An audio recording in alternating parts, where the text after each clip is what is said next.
Stuart, real Yes. talk. Uh, I think it's worth bearing.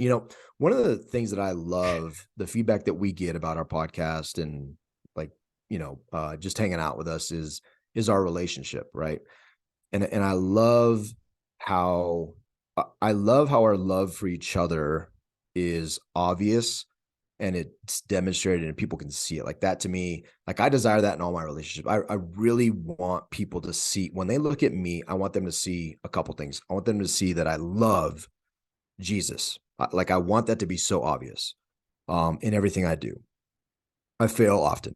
I want them to see that I love my wife. I fail often, but I want people to see that.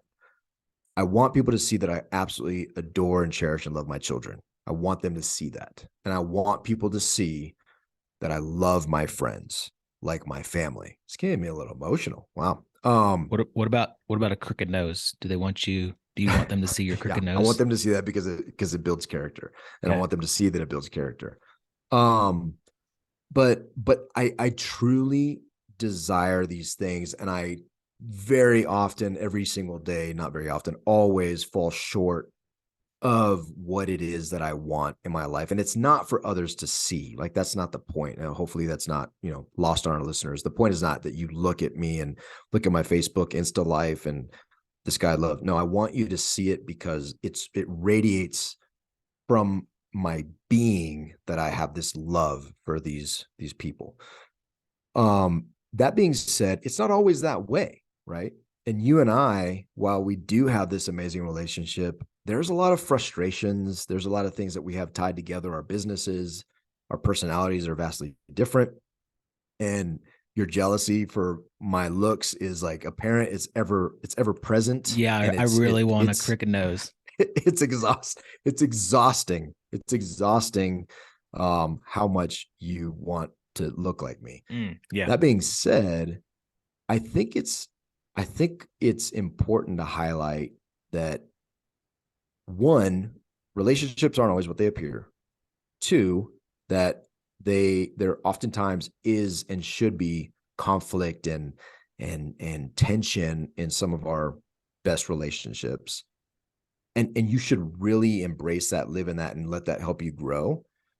And I think it's just interesting because we're kind of going through a phase right now or we were going through a little frustration A recently little with each tiff. other, a little tiff, a little tiffy tiff.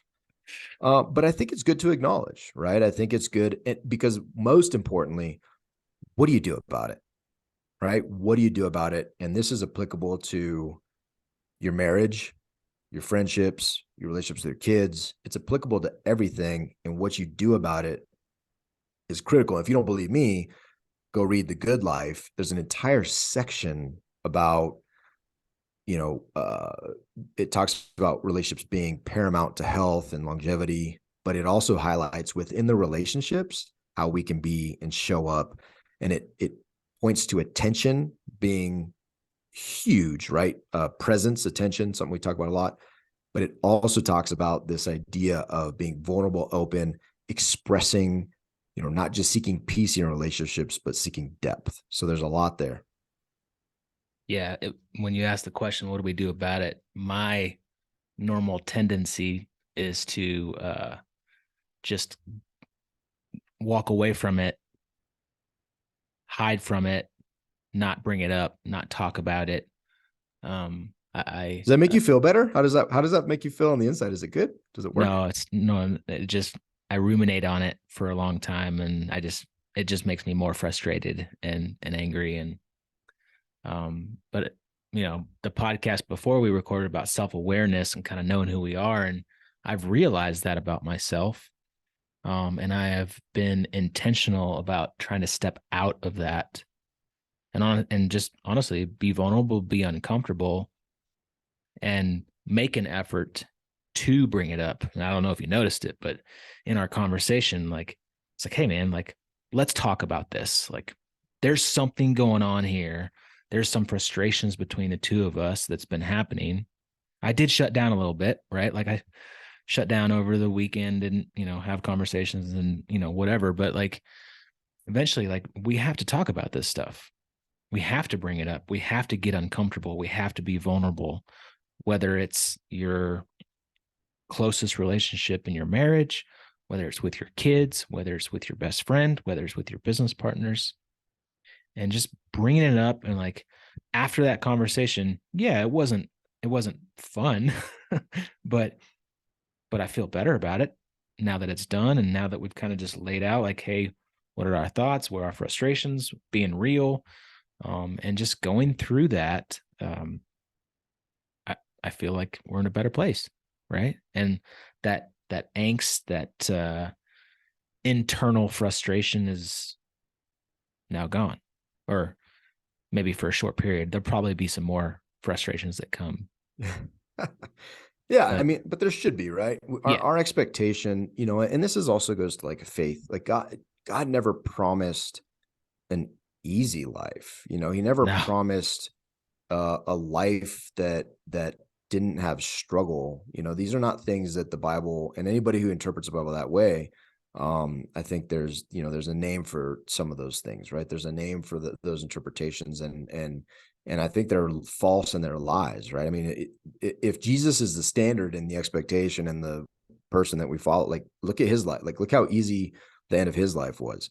I mean, it wasn't, right? It was extremely difficult, and there's a lot of rejection and pain and all that. And you look at, one thing I've been diving into is the 12 apostles. Dude, if you really take some time and look at who these dudes were, like they literally bunch of misfits. before Jesus though, where they came from literally hated each other. Yeah, You had Matthew, a tax tax collector collector. for the Roman Empire, right? Or he's collecting taxes. He's a government man.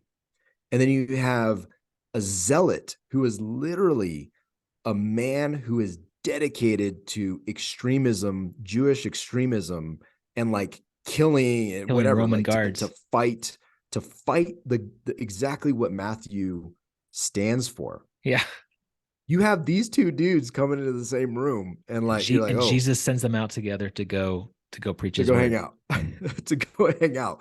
So if you think it was butterflies and rainbows and flowers, like I guarantee you they had significant relational, like it is impossible to not have, disagreements and, around the campfire, right? But they were able to overcome them and do something that was vastly has changed everything. And so I simply highlight that to say that we're not, Jesus didn't, and he didn't make a mistake bringing those guys together, right? That wasn't a mistake on his part. That was very intentional. And where they ended up was different than where they started. And through that, there was, strife and disagreement. Think of your marriage. Like if your marriage is super easy and you guys are just kind of floating through, like you should assess that. If there's no disagreement or no discussion or no discourse, like you should assess that. And if your friendships are like that's cool, but maybe, just maybe, there's a lack of some depth, you know. And I'm not saying you're not good friends unless you fight all the time. That's not what I'm saying. But if there's never any disagreement, any kind of growth or any kind of friction, iron sharpens iron, right? Iron doesn't sharpen iron because it just slips past each other, dude. That's a grinding. That's a grinding and a refining and an effort to make those blades sharper. And so just embrace that, right? And don't run from it. And sometimes if you're me on this side of that equation, not everything has to be addressed in conflict, right? Like I could stand to maybe step back from some things and shut my mouth and listen. Yeah, Like I'm shut your mouth, self-aware of man. that. Yeah, shut your mouth. You know what I'm saying? Like I should do that. I should step back and listen to what it is that is bothering you and then own my part of that. Just like you need to step out of your comfort and start talking and move forward. And then we can meet somewhere in the middle. And it's kumbaya, man. Then it's all rainbows and snowflakes and candy canes or whatever. Unicorns. Until the next time. Until the next time we do it again. But I feel like our relationship is this continuous stepping stone of getting better and better because we're not stepping away from it, which a lot of people do. This is too hard. This relationship is just, ugh. I'm Yeah, just then gonna they go just find another quit. friend that I could be super shallow with. Or they quit and they get divorced, right? In a marriage. Right. Right. And my wife and I were talking about this yesterday, not divorce, but we were just talking about the um how when the relationship starts over, there's all this passion. What we were talking about specifically is how do we go back and think about the things? Because she specifically told the story about me. and our first date, I'll be completely honest. One of our first dates, I opened the door, she got in, I closed it, walked around for the car, and I let one rip, right? And I was like, oh man. And when I got in the car, she's laughing. I didn't know she heard it. And she's like, I'm like, oh, did you? There was a duck in front of the car. I totally stepped on this duck. Did you hear it? And it's yesterday. She's like, now when you make the duck joke, it drives me nuts. She's like, but I'm thinking back to this dating, and it was so funny. And so she was bringing that up, very self-aware, and we are just talking about second marriages and how they typically fail at a higher, not typically, data supports they fail at a higher rate than first marriages. Yeah. Well, it doesn't get better by just cutting off and trying to find something different. That's not the way you get to growth. It's commitment. You embrace that love, you embrace the suck, you grow together, and that then gets better than the alternative. And so do that, right? Do that and seek that out. I like it. I still love you. I get frustrated with you, but I still love you. Yeah. And I love you. And I would appreciate if you stopped stepping on so many ducks in your office. That's what I would appreciate. I would appreciate that part too. I thought that you liked that about our relationship. Yeah, as long as it stays in your office, that's fine. Go light a candle. I love you. All right. Go do something about it. Go don't quit.